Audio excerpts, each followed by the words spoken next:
last year, tinanggal ako ni Pangulong Bongbong Marcos sa NYC. Fixed term ako. At ang nagsasaad na fixed term ako, yung batas na mismong siya ang gumawa, NYC law. Ginawa niya ng Congressman Bongbong Marcos pa siya. So nilabag niya ang batas na yon, hindi ko naman maireklamo siya. Kasi sa Pilipinas pala, ang presidente bawal kasuhan. Kahit nilabag na yung batas. Ang pwede mo lang ikaso sa kanya, eto lang talaga impeachment complaint para dun siya managot at magpaliwanag.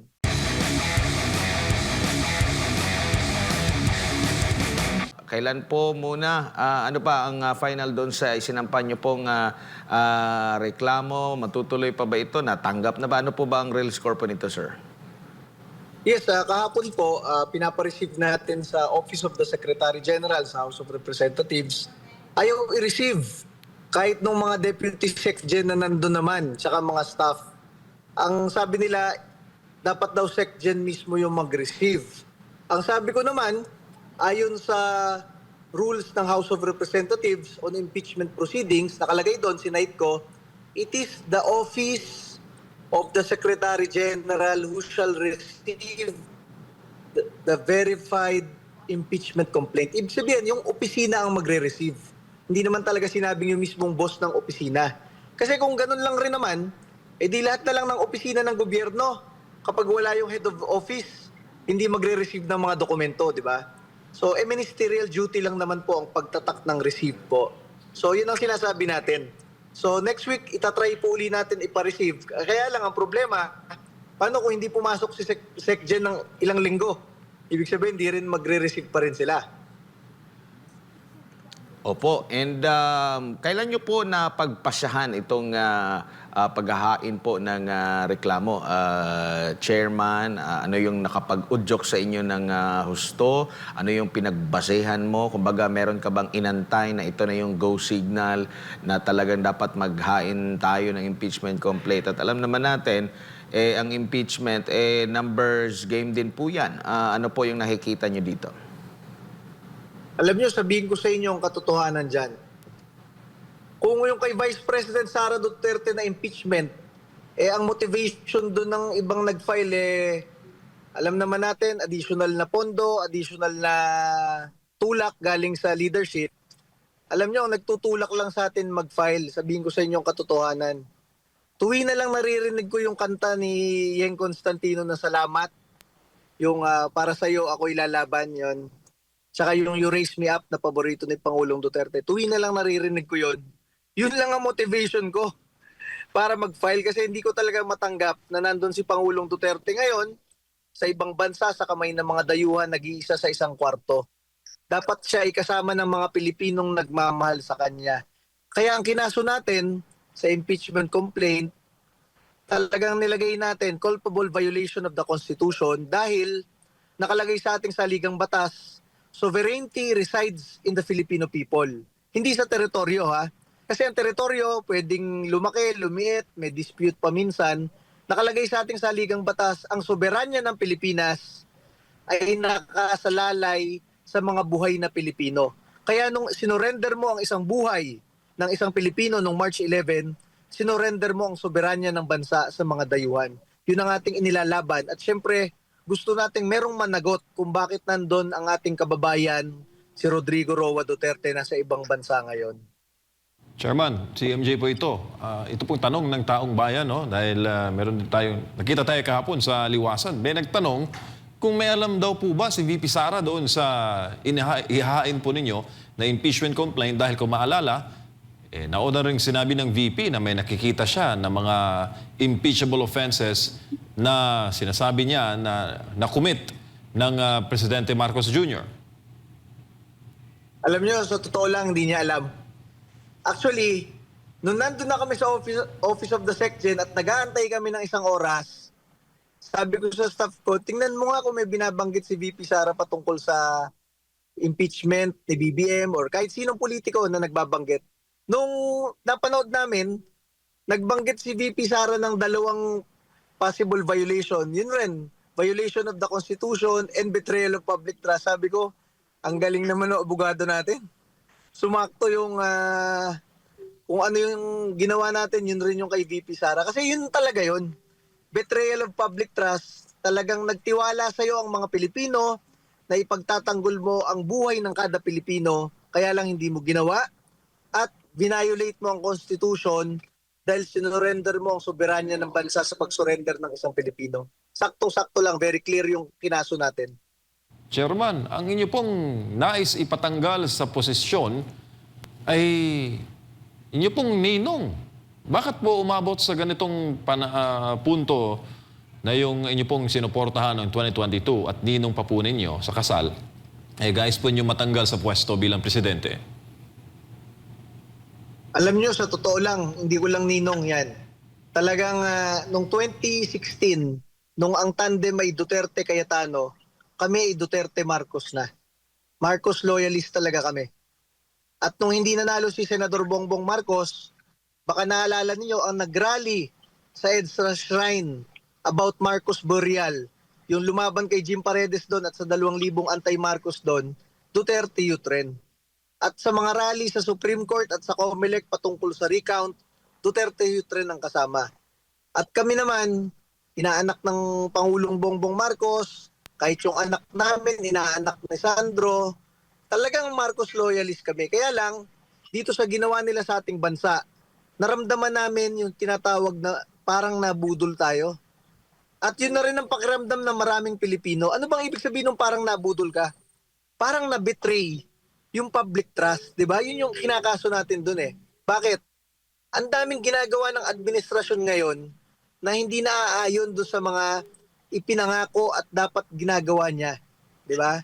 Ang daming, kunyari, ang pinagkakaabalahan ngayon ng NBI tsaka ng PNP kung paano kasuhan yung katulad natin, Duterte official dati.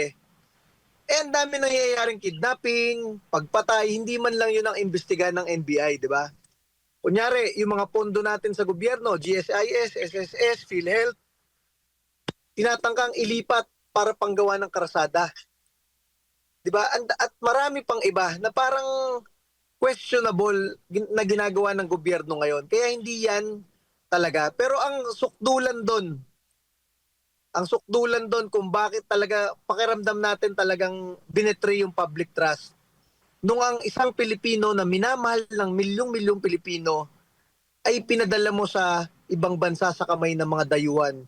Mismong opisina ng presidente, Office of the President, ang nag-charter, ang nagbayad dun sa private jet. Talagang meron kang kaugnayan at dapat may managot. Kung ikaw ang dapat managot, dapat ikaw talaga ang ipatawag para mag-explain. Chairman, doon tayo sa yung personal na knowledge o pagkakakilala at mga experiences mo bago siya naging presidente. Ano ba yung mga maaari mo maikwento sa amin kung ano ba si civilian BBM noon at ngayon na siya ay President BBM na? Ano ba yung kanilang pagkakaiba based sa yung personal na karanasan at pagkikipagtungo sa kanila? Ang masabi ko sa inyo, mabait naman yan nung dati.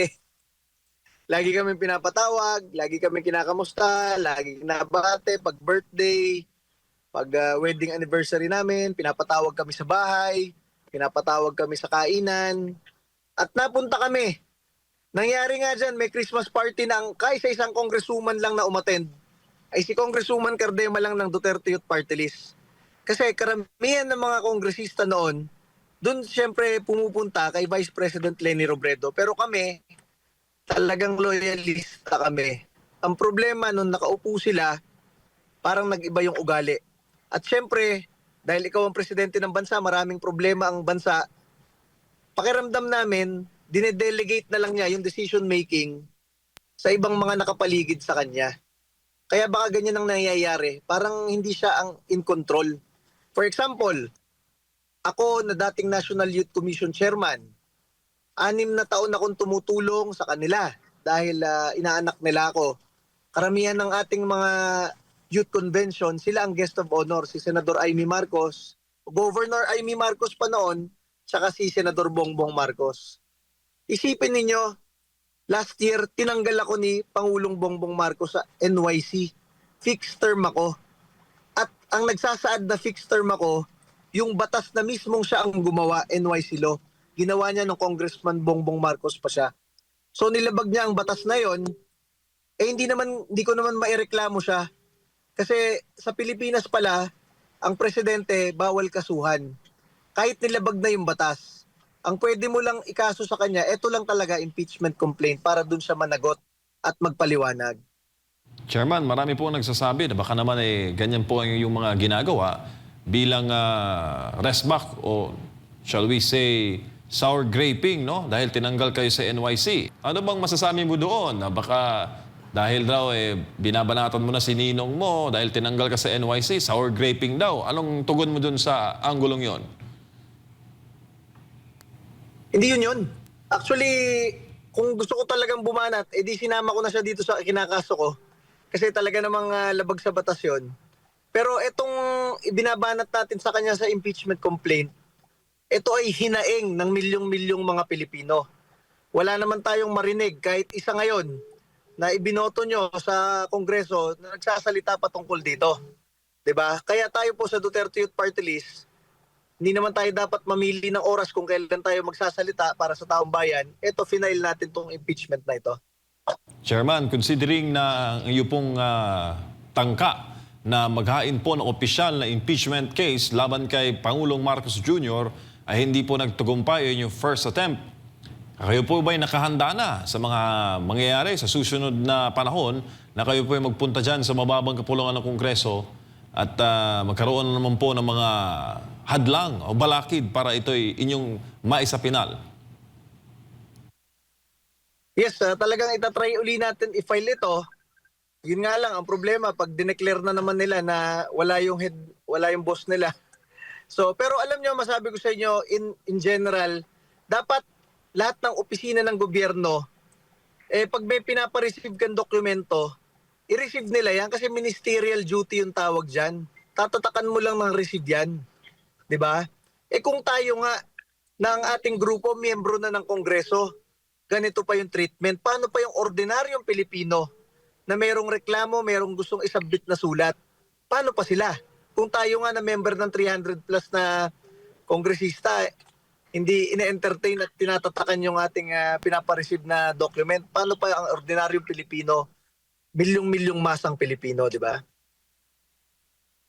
Chairman, meron pong reaksyon ang palasyo po dito kaugnay sa pag-attempt niyo po na maghain ng impeachment complaint. Ang sabi po ni Yusek Claire Castro, and I quote, karapatan po nila kung nais po nilang magsampa. Pero inuulit po natin, ang complaint na ito sa ating pagtingin ay walang pinaghuhugutan. Uulitin natin, ang Pangulo at ang administrasyon ay gumaganap lamang ng kanilang katungkulan at ang batas ay pinapairal pati na po ang kanilang commitment sa Interpol. Kung mayroon mang sariling interes patungkol dito, nananaisin pa ba nila na hindi sundin ang batas, hindi ipagpatuloy ang commitment or talikuran ng commitment sa Interpol para sa mga taong inaakusahan ng crimes against humanity?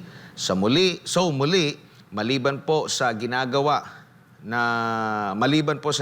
po ng Duterte Youth Party List patungkol dito, mas maganda rin po bilang mambabatas makagawa sila ng mas maraming batas. Chairman. Yes, unang-una masabi ko dyan, alam nyo, hindi problema yung paggawa ng batas eh. Kasi ang dami-dami ng batas ng Pilipinas, hindi naman nila ine-execute yung mga batas na yon. Katulad nitong batas ng NYC na pinagmamalaki ng Pangulong Bongbong Marcos na yun ang kanyang landmark law, nakalagay yan sa kanyang profile, sarili mo na ang batas, hindi mo pa pinapatupad, violate mo pa. Tapos sasabihin mo lang ng opisina mo, gumawa lang kayo ng gumawa ng batas. It is the executive who should execute the laws, di ba? Ba't kapag gagawa ng batas kung kayo mismo sa executive, hindi nyo naman ine-execute yung mismong sarili nyong batas? Pangalawa, yung sinasabi ni Claire Castro, ano yun, yung sa ICC? Opo, na ang sabi pa niya dito na Ang kanilang ginawa naman, naniniwala sila na ginaganap lang yung kanilang ang ilang kanilang tungkulin at yung batas na pinaiiral nila ay batay sa commitment nila sa Interpol. So kumbaga, naayon ito sa Interpol na hindi sa ICC. Parang ganito yung naratibo nila. Kasi kung pagbabatayan naman yung sa vlog ni Undersecretary Castro, iba naman yung kanyang pananaw doon. Meron siyang sariling opinion dito noong nagva-vlog pa siya, Chairman. At ang sinasabi niya doon na ang kabilang sa proseso, kung sakaling arestuhin man itong si dating Pangulong Rodrigo Duterte, ay iharap siya sa dito sa local court natin. Which is yan yung hindi naganap. Yun nga yung pinagtataka na iba eh. Iba na yung kanyang stand ngayon dito sa mga pangyayari ngayon, Chairman. Yan, buti na banggit yung statement ni Claire Castro. Ang sabi niya dyan, meron tayong commitment sa Interpol. Di ba? Ang palusot nila dyan, hindi sila committed sa ICC, committed sila sa Interpol. Ang paalala natin kay Claire Castro, bago ka pa magkaroon ng commitment sa isang international agency, mas matimbang yung commitment mo sa soberanya at taong bayan ng bansa mo. Yun ang priority mo. Kaya nga itong kinakaso nating betrayal of public trust, ang pwede lang magkaso nito ay yung mga kababayan mong Pilipino. Dahil pag hindi ka sumunod sa mga kababayan mo at sa konstitusyon ng bansa ninyo about due process, about sovereignty, pwede kang kasuhan ng violation of the Constitution and betrayal of public trust. Kapag naman di ka sumunod sa Interpol, wala naman maikakaso sa iyo yun. Dahil alam naman talaga nila, ang commitment mo bilang leader ng mga Pilipino ay sa mga Pilipino dapat. So buti na banggit ni Claire Castro yan na committed daw tayo sa Interpol. Paalala ko sa iyo, Claire Castro, bago pa maging committed tayo sa Interpol, nanumpa ang Pangulo na magiging committed siya sa ating konstitusyon, sa soberanya ng bansa, at siyempre sa mga Pilipinong nagluklok sa kanya. Chairman, huling tanong na lamang po. Ang Duterte Youth Party List ay palaging nasa unahan ng mga party list survey. So kung magkaroon man ng eleksyon, doon sa mga panahon na ginawa yung survey na yon, ay sureable po na magkakaroon ng pwesto ang Duterte Youth sa 20th Congress. Kapag manalo po ang Duterte Youth, ano po ang inyong commitment, Chairman? Magkakaroon po ba kayo kung hindi man magtagumpay sa mga nalalabing araw ng 19th Congress? Ito bang impeachment case? Itatawid niyo ho ba ito sa susunod na Kongreso, Chairman? Yes, unang-una, talagang hindi tayo titigil dyan.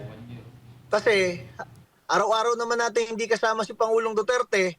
Araw-araw naman natin kine-question kung bakit hindi natin maibalik dito. And araw-araw rin natin tinatanong, sino ba dapat ang responsible sa pagdadala ng isang Pilipino doon sa mga dayuhan. So hanggat hindi nasasagot yan, talagang ipa-file natin tong impeachment na ito para maipaliwanag ng Chief Executive kung bakit siya inalaw ito o baka inuutos niya ito. Tapos doon sa tanong nyo kung ano pa bang mga commitment ng Duterte Youth Party List, alam nyo, ayon sa survey, baka magkaroon tayo ng 3 kongresista. Isa doon, siyempre, si Congresswoman Cardema na galing UP. Isa doon, ang ating Congressman Berlin Lingwa na galing Philippine National Police Academy. Isa doon, si Congressman Ron Bawalan galing Philippine Military Academy. Lahat to pinag-aral ng taong bayan bilang scholar ng bayan at lahat sila lalaban para sa mga Pilipino. Ang edad nila, puro 26 lang. At ito, mga leader, kabataan, pinag-aral ng bayan, maglilingkod at lalaban para sa bayan. At masabi ko sa inyo, pag nanalo tayo ng 3 tayo sa Kongreso ang Duterte Youth Party List, etong 3 ito ang lalaban sa mga komunista, ang magpapatawag sa mga opisyal ng PNP na umabuso sa kanilang trabaho, ginawa nilang halos kidnapin nila si Pangulong Duterte, ipapatawag yan ng Duterte Youth Party List. Yung mga taga-AFP naman, na tinanggalan ng security si Vice President Sara Duterte, ipapatawag natin yan. At yung NBI na nagkakaso sa atin ng unlawful utterance, ipapatawag natin yan kasi 2 billion a year ang budget niyan. Hindi man lang sila nag-iimbestiga sa mga kidnapping, pagpatay ang iniimbestigahan nila, itong mga ganito kababang unlawful utterance. Basta ang tinitira nila mga Duterte officials dati. So lahat yan ipapatawag ng Duterte Youth Party List kung sakaling manalo po tayo at tayo ay magkaroon ng 3 kongresista po. Maraming salamat po, Chairman Ronald Cardema, sa inyo pong panahon. Ngayon pong 10 oras na ng gabi at mabuhay po kayo, sir. Thank you po, Boss MJ, Boss Admar, at maraming salamat po kay Pastor Apollo Kibuloy, ating susunod na senador.